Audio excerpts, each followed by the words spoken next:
Un nouveau chapitre qui commence avec cette vidéo, parce que si on demande à Martin quel est l'épisode historique qui l'a le plus influencé, il parlera sans aucun doute de la guerre des Deux Roses. Nous sommes donc au XIVe et XVe siècle, dans le royaume d'Angleterre. La guerre de 100 ans se termine. La violence de la noblesse qui s'était exercée contre la France cherche un nouveau cadre. C'est pour ça que la guerre des Deux Roses finalement entraîne un cercle vicieux de la violence. D'autant plus que le roi à cette époque-là paraît beaucoup trop faible pour canaliser cette violence. Alors le roi, parlons-en, c'est un Plantagenet, c'est le nom de la dynastie, depuis 1153. Il n'y a pas d'accident dans l'arbre généalogique jusqu'à Édouard III. Édouard III, il a 12 enfants, mais il meurt vieux. Et ça finalement, c'est plutôt quelque chose de négatif, vu que son fils aîné, le célèbre prince noir, qui a mis à feu et à sang tout le sud-ouest de la France, est mort avant lui. C'est donc son petit-fils qui monte sur le trône. Il monte sur le trône à 10 ans, sous le nom de Richard II.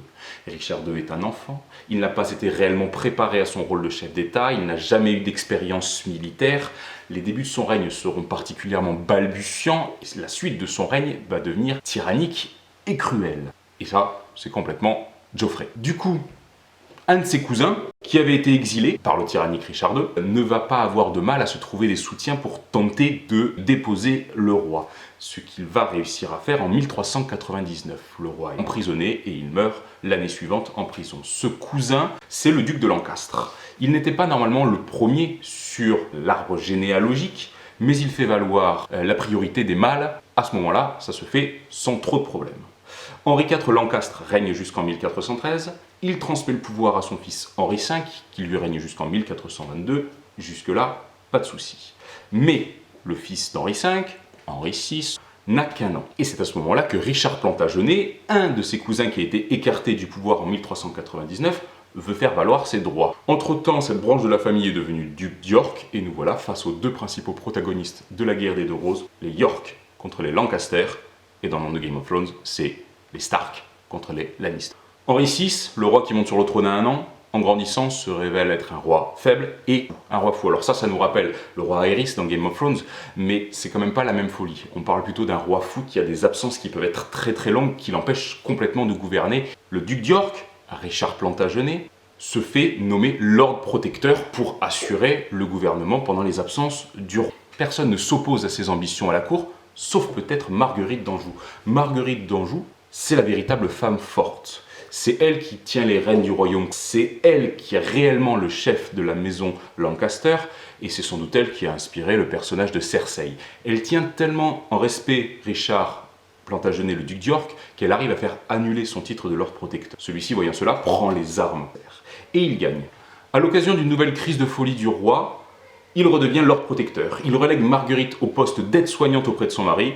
Et il en profite aussi pour faire courir le bruit que l'enfant d'Henri VI ne serait en fait pas de lui, mais que Marguerite d'Anjou serait tombée enceinte suite à une relation adultère. Discréditer une descendance en la taxant d'illégitimité, ça c'est très pratique et c'est notamment utilisé dans Game of Thrones. And I declare upon the honor of my house that my beloved brother Robert left no true-born heirs.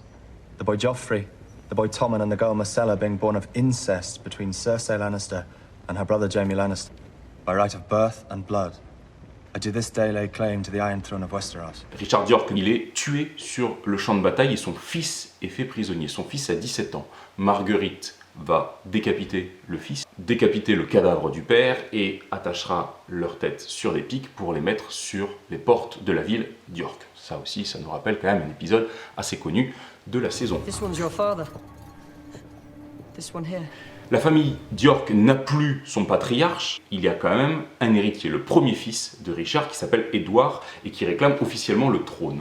Il marche donc vers l'armée Lancaster, il les affronte lors de la bataille de Towton. Nous sommes le 29 mars 1461, c'est une bataille qui va être une des plus grandes batailles de l'histoire de l'Angleterre et c'est une boucherie, on parle de plus de 20 000 morts et c'est une grosse éculottée pour les Lancaster. Le roi et la reine, ils décident de se réfugier en Écosse, Édouard VI est couronné à Londres. Les York ont gagné la première manche. Édouard VI va régner quelques années mais meurt trop jeune. Il charge son frère Richard de veiller sur Édouard, qui devient Édouard V et qui n'a que 12 ans. Richard, lui, se contente d'un poste de Lord Protecteur, pour le moment. Parce que Richard va estimer que le roi est trop influencé. Il décide donc avec l'aide d'un autre grand du royaume qui s'appelle William Hastings de capturer le roi pour le mettre en lieu sûr et le lieu le plus sûr c'est la tour de Londres, donc il le met en prison. Hastings commence donc par aider Richard, comme il a toujours aidé la famille d'York, mais quand il comprend la manœuvre, il se désolidarise du projet et Richard le prend très très mal et le fera exécuter. Cette bonne poire qui vient filer un coup de main à la famille aux côtés de laquelle il s'est toujours battu et qui finit par être décapité par cette même famille, ça nous rappelle pas mal Ned Stark.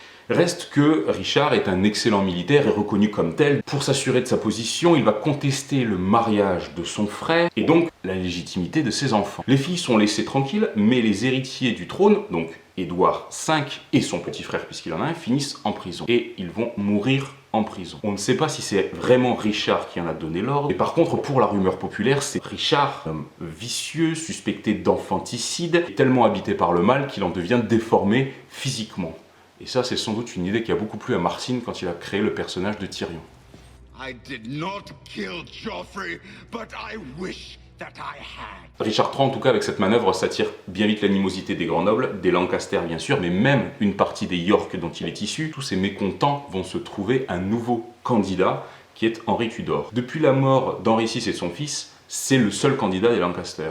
Mais depuis le début des troubles, il est exilé en Bretagne, de l'autre côté de la mer. Il a de vrais soutiens sur le sol anglais. Richard III le sait et Richard III prend les devants et décide d'attaquer les soutiens d'Henri Tudor. Il sera tué lors de la bataille de Bosworth en 1485. Richard III n'aura finalement régné que 2 ans. Henri Tudor, du coup, devient roi. Il décide de consolider sa position et se marie avec une des filles d'Édouard IV que finalement Richard III avait épargné.